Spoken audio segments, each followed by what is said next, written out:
What does it take to silence a courtroom? Dawn Richards' testimony about Cassie's alleged abuse by Sean Diddy Combs did exactly that, leaving the entire room stunned. Her words weren't just emotional, they were explosive. Richard, a former Danity Kane member and longtime insider in Diddy's world, took the stand for 4 grueling days. She painted a harrowing picture of a toxic, abusive environment, one she says went far beyond industry pressure. During cross-examination, the defense hit her hard. They questioned her credibility by bringing up a stay in rehab for PTSD, grilled her about a prior rape allegation, and even forced her to read explicit text messages dating back over 15 years. But Ritu didn't waver. She accused Combs of sexual harassment, gender discrimination, and fostering a hostile work environment, one that allegedly exposed her to sex trafficking and non-consensual sex acts. She also claimed she was a victim of false imprisonment. In her lawsuit, she's seeking compensatory and punitive damages, citing severe psychological harm, PTSD, anxiety, emotional trauma, and financial losses that she says resulted directly from Combs' actions. Combs has denied all allegations, but after Dawn Richards' testimony, one thing is clear. The courtroom is no longer just listening. It's absorbing every word, and the silence that follows speaks volumes. Disclaimer: the content on this channel may contain gossip-based information, rumors, or exaggerated portrayals of reality. Please exercise your own discretion while watching, and remember that not all information presented may be factual or verified. Richard's testimony comes months after she filed her lawsuit, detailing years of what she called inhumane working conditions, including groping, verbal abuse, and being held against her will. According to court documents obtained by E! Combs allegedly conducted meetings in his underwear and ignored her repeated pleas for professionalism. She also alleged he demanded she strip to her underwear, insulted her body, and violated her privacy, walking into her dressing room unannounced and touching her without consent, under the pretense of helping a stylist. But it was her courtroom testimony that truly electrified the trial's first week. As a former member of Danity Kane, the girl group formed under Diddy's watch, Dawn wasn't just an ex-employee, she was a trusted insider. Her account wasn't hearsay. It came from someone who lived inside Diddy's carefully curated world. When she spoke about Cassie, the singer-along romantic-y linked to Diddy, the courtroom held its breath. Her insights weren't just professional, they were personal. According to Dawn, what looked like a glamorous relationship on the surface hid years of emotional turmoil and unchecked rage behind closed doors. Then came the moment that broke the silence. Dawn recalled a confrontation so intense, so emotionally charged, that Cassie's body visibly recoiled under the weight of Diddy's fury. It wasn't gossip, it wasn't secondhand, it was something she saw herself. Something that left the courtroom frozen. It wasn't just the yelling that stood out. It was Diddy's threatening tone and the way he allegedly twisted every situation so Cassie would feel like she had no power to fight back. For Dawn Richard, that moment stuck with her. She remembered it clearly and said it was one of several times where Cassie seemed completely under Diddy's control. But it wasn't only the things Dawn said that had an impact. It was the way she said them. Her voice, according to reports, was filled with both anger and sadness. It sounded like she had been holding all of this in for years, finally getting the chance to speak her truth. Legal experts in the room said that personal stories like Dawn's are powerful in court. It's one thing to hear general claims, but it's something else entirely when a witness shares what they personally saw. For the jury, her story made the accusations feel real, something they could picture, not just imagine. And Diddy's reaction, that was a whole story on its own. As Dawn talked, reporters said Diddy looked tense. He seemed caught off guard, like he didn't expect her to be that honest or bold. He kept shifting in his seat. His face looked serious, and at one point, he leaned over to talk to his lawyers. He didn't say anything out loud, but it was clear he didn't like what Dawn was saying. And that made sense. Her words were just challenging his public image. They were helping support Cassie's claims in a way that would be hard to deny. But the moment that really stayed with the jury, and everyone watching outside, was when Dawn said, "I believe Cassie spent most of her time just trying to survive." Those 5 words hit hard. They summed up years of alleged emotional and physical abuse in one powerful sentence. This wasn't just about a few fights or controlling behavior. Dawn made it clear. Cassie may have been living in constant fear, completely isolated, and with no way out. Dawn's testimony wasn't just another witness statement. It became a major turning point in the case. Her words caused a ripple effect, changing how the jury might now look at Diddy and his actions. Her story fit into the larger picture the prosecutors are building about abuse, control, and emotional harm. It added even more depth to a case that the defense will now have a much harder time pushing back against. As the first week of the trial ended, Dawn's words were still hanging in the air. They weren't just about her memories. They were about exposing a dark situation that had stayed hidden for too long. And there's more to come. More people close to Cassie and Diddy are expected to take the stand soon. The courtroom is now bracing for what else might come to light. What happens next? We'll have to wait and see. But right now, Dawn's shocking testimony has set the tone for what could be one of the most important celebrity trials in recent memory. And then came another bombshell. Dawn claimed that she saw what she described as a gangbang, also known as a train. She worked on an album called Last Train to Paris, and now one YouTuber, possibly ThThe, suggested that the train might not mean what people thought. It turns out, according to some, the train wasn't in Paris at all. It may have been in Scotland. Dawn said the only time she saw something directly was when 2 guys and 2 girls went into a room together. Whatever they did, she said that was their business. But things changed. She claimed Diddy got bold enough to do things in front of her and other people, right by the pool in Scotland. One person questioned, "You sure it was Scotland, man?" Dawn Richard, a former Danity Kane member, first started working with Diddy in 2004 on making the band. After Danity Kane broke up, she joined Diddy Dirty Money. She testified right after Cassie finished her own statement on May 16th. While on the stand, she told the jury that she saw Diddy hit Cassie, whose full name is Ventura, with a skillet full of eggs at his Los Angeles home in 2009. She said he came downstairs asking about his phone, then threw Cassie to the ground. He tried to kick her. She curled up on the floor, going into a fetal position, trying to protect herself. In addition to hitting her with the skillet, Dawn said Diddy put his arm around Cassie's neck and dragged her upstairs. Then, Dawn heard glass breaking. She added, "I was scared for her. I was scared to do anything." That was when the courtroom took another serious turn. A new piece of evidence was introduced, an audio recording of Cassie. In it, Cassie is reportedly heard threatening one of Diddy's associates. That man allegedly had a video of a violent fight between Cassie and Diddy. As soon as the tape played, the mood in the room shifted. People were stunned, especially the jury.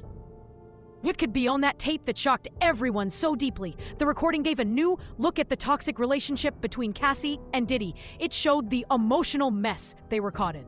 Cassie's voice on the tape was full of emotion, anger, desperation, and frustration. Legal experts said she sounded like someone who had reached her limit. Her threats didn't sound like a plan. They sounded like the final outburst of someone who felt trapped. And that raw emotion? That's what grabbed everyone's attention. In the audio, Cassie is talking to someone who is believed to be close to Diddy. She tells him to give up the footage. Her voice goes back and forth between being furious and determined. She's not just mad, she's scared, and she's trying to protect herself. The tape shows that the drama between her and Diddy affected more than just them. It dragged in people who worked for him too. And that level of fear and tension was impossible for the jury and everyone else to ignore. So why was Cassie so close to the edge, even threatening someone tied to Diddy? Experts say this kind of behavior isn't rare in abusive relationships. When someone's been manipulated, isolated, and emotionally hurt for years, they eventually snap. They might act in ways that seem extreme to outsiders, but really, it's just the result of being pushed too far for too long. One legal expert even said this recording made the story even more complicated. It didn't just support the abuse claims, it showed the mental and emotional toll it had on Cassie.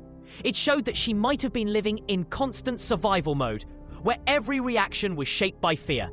This tape wasn't just a dramatic moment. It was proof of the emotional damage behind the accusations. It also showed the emotional damage from years of being controlled, abused, and stuck in a dangerous relationship. You could hear how desperate Cassie was in her voice. This wasn't about getting back at Diddy. It felt like she was just trying to survive. To the jury, the audio gave a complicated view of the situation. It made the accusations against Diddy feel even more serious. At the same time, it forced them to think about Cassie's emotional state. Was this audio solid proof of her struggles? Maybe not by itself. But when you add it to Dawn Richards' testimony and all the other claims, it helped build a much clearer picture of a toxic relationship that's hard for most people to even imagine. Still, the recording raised more questions that the court will need to answer. Diddy's lawyers are expected to argue that Cassie's angry words show she isn't trustworthy. They'll try to paint her as unstable, hoping that will create doubt about her entire story. This is a common move. Defense lawyers often use this tactic when they're defending powerful people. And this strategy likely won't stop at just what Cassie said on the recording. There are rumors that the defense will bring up more of her personal past, like her mental health and past relationships. But here's what really matters. The audio isn't just about one moment of anger. It shows the relationship dynamic that may have caused that anger. For years, Diddy has been seen as an untouchable star in the music world. Cassie, meanwhile, was often just seen as his girlfriend, someone quiet and in the background. This tape changes that view. People in the courtroom weren't just hearing her yell. They were hearing someone who had been fighting to get back the power she lost. What happens next could change everything. Will Diddy's team keep focusing on tearing Cassie down? Or will more evidence come out that shows what their relationship was really like? What's clear now is that the jury isn't just listening to a legal case.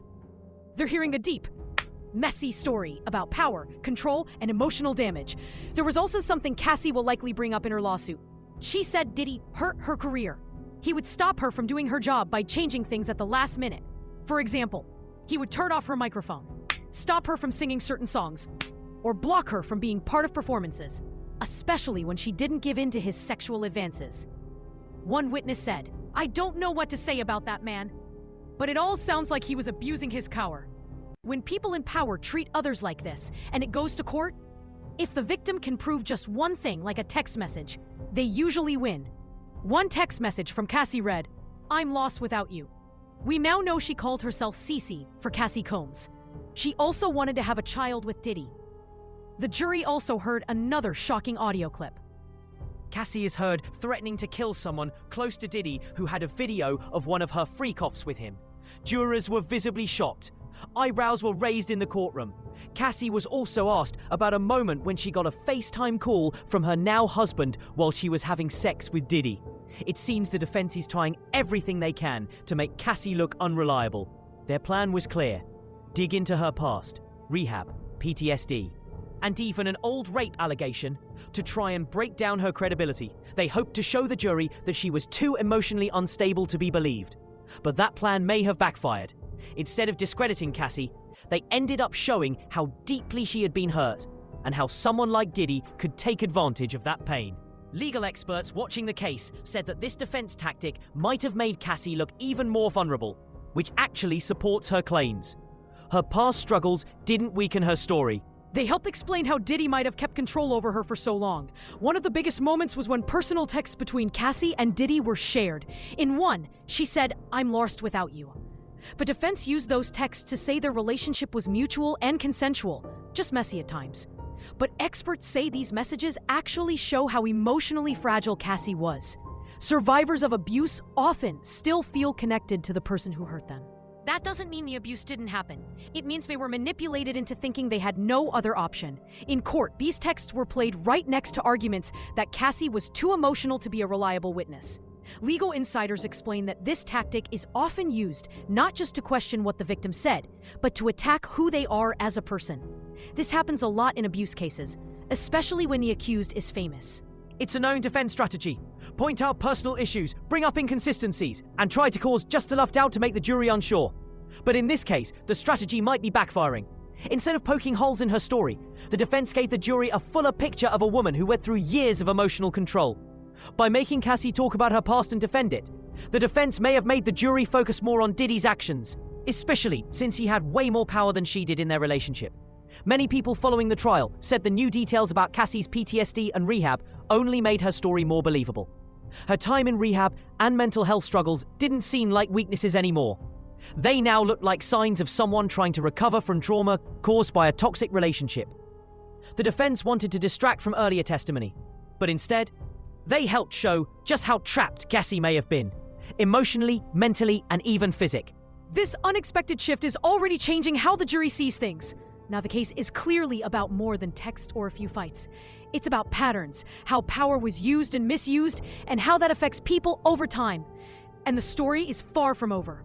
More people are set to speak in court, former Danity Kane members and people who worked closely with Diddy. As they step up to testify, this case is only going to get more complicated, whether the defense meant to or not. Their attempts to make Cassie look unreliable may have actually made her claims seem more serious. As the trial continues, more people who knew about Diddy and Cassie's relationship are expected to testify. These witnesses will likely reveal more about what really happened behind closed doors. Sadly, we're all being pulled into a dark and disturbing side of Diddy's world. In my opinion, he's a man with no class, no kindness, and no heart. I think he's deeply troubled and disgusting. But feelings aside, facts are facts. The messages are real, and the evidence might show that Cassie had a choice and still took part in certain sexual acts, like inviting other people into the bedroom. Diddy reportedly enjoyed those freak-offs. Cassie has also been asked about drug use during these events. In the recordings, she seems excited about a freak-off. Now another name is making headlines: Aubrey O'Day. She's a former member of Danity Kane and is now stepping forward with her own story about what it was like working under Diddy. What does Aubrey know? What has she seen? That's what everyone wants to know as she prepares to speak in court. And she's not the only one. Some of Diddy's former employees, people who were close to him in both personal and work settings, are also set to testify. Each witness brings more details to this growing case. It's becoming harder and harder to ignore. Having multiple witnesses is a big deal. Dawn Richards' testimony already shocked the courtroom. She described scary moments of Cassie being abused and controlled. Her words made the jury see Diddy in a very different way. Now, with Aubrey about to speak, we may learn even more about patterns of control and toxic behavior.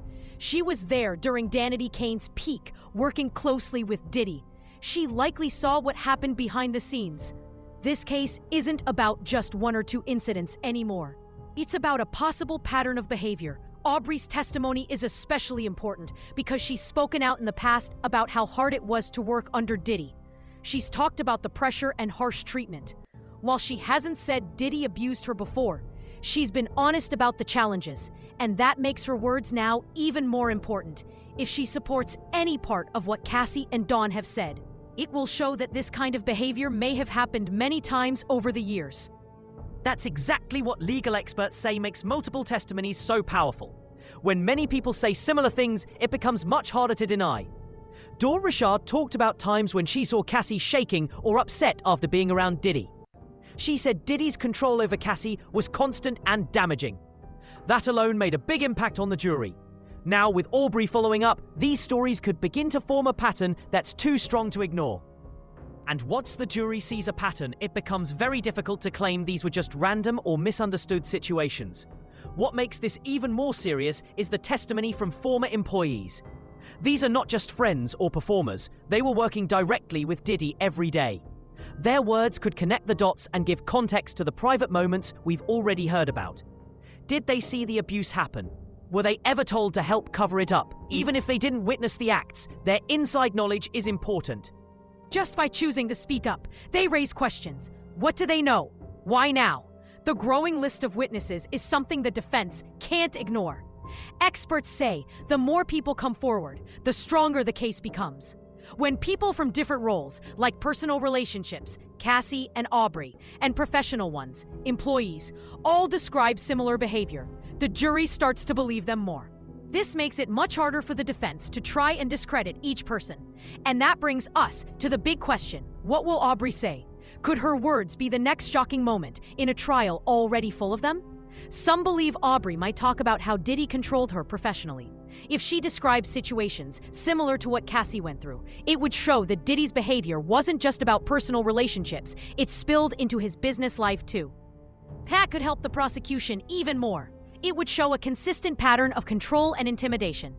With more people coming forward, this case feels more urgent. It's no longer one person's word against another's. Now there's a growing story supported by multiple voices. That puts serious pressure on Diddy. He's already been closely watched during the first week of the trial. Every time a new person takes the stand, the question is, what will they reveal?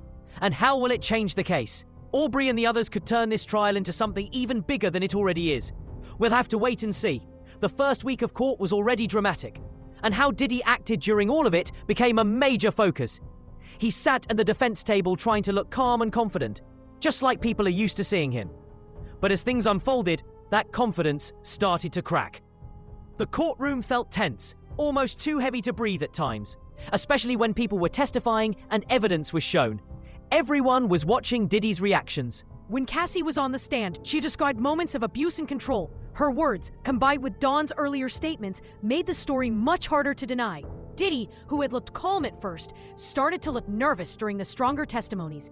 People noticed how he moved in his chair and how the muscles in his face tensed as Cassie spoke. But when the defense began questioning Cassie, Diddy seemed to get some of his confidence back. They asked about her past struggles with PTSD and her time in rehab. These questions may have helped him feel like his team was gaining ground. Observers noticed a shift in Diddy's behavior during the trial. While he often leaned in to whisper to his lawyers during cross-examinations, his demeanor changed the moment explicit texts and audio recordings were introduced. His composed exterior cracked, his eyes narrowed, his posture grew tense. The weight of the evidence was felt not only by the jury, but by Diddy himself. When one particularly explosive audio clip was played, members of the jury reacted visibly, some raising their eyebrows, others exchanging looks. In that moment, the courtroom dynamic shifted. This was no longer about media narratives or public opinion. This was about real people, jurors, being asked to decide whether Cassie's serious allegations against Diddy were true. In high-profile cases, celebrities often try to maintain a polished image to influence how they're perceived. But in Diddy's case, that image began to crumble. High-pressure courtroom moments like these expose even the most carefully crafted personas. And this trial is doing exactly that. What truly shocked the courtroom was Diddy's emotional reaction to Dawn Richards' powerful testimony, some of the most damaging to date. According to those present, his face darkened. His body language turned sharp and defensive. He leaned forward, speaking quickly and intensely to his legal team. For someone known for projecting control and power, this sudden loss of composure was jarring. It clashed with the public image he spent decades building. Insiders say it was a turning point, one that captured the jury's attention in ways even the physical evidence couldn't. But this trial is about more than what happens inside the courtroom. It's already having an effect on how the public sees Diddy's legacy. For years, he's been one of the biggest names in music, a self-made mogul, famous for his charisma and commanding presence. But now, those same qualities seem to be working against him. Every time his mask slips, through frustration, urgent whispers, or visible discomfort, the jury isn't just seeing a celebrity on trial. They're watching a man unravel under pressure. And when a jury senses vulnerability in someone so famously in control, it can change the outcome of a case. What makes this trial even more unpredictable is what still lies ahead. More witnesses are coming, including Aubrey O'Day and former employees with direct knowledge of Diddy's personal and professional behavior. The pressure is mounting, the evidence is stacking, and the question remains, how much more can be revealed? Diddy's reactions so far suggest he knows the stakes are high, both legally and personally. This isn't just about avoiding legal consequences. This is about protecting the empire and legacy he built. As more witnesses come forward, emotions in the courtroom will likely intensify. And for Diddy, the real test will be whether he can keep his composure. Because every visible crack in his facade chips away at the carefully crafted public image he's relied on for decades. And once that image is gone, it's hard to get it back. More revelations are coming, and this trial is far from over. But make no mistake, this is not just another celebrity scandal. It's a wake-up call about the realities of abuse in relationships where one person holds all the power. Testimonies like Dawn Richards have exposed the emotional and psychological control that can exist quietly behind fame and wealth. Cassie's bravery, especially under intense cross-examination, shows just how hard it is for victims to come forward. Her story is one of trauma, but also on strength.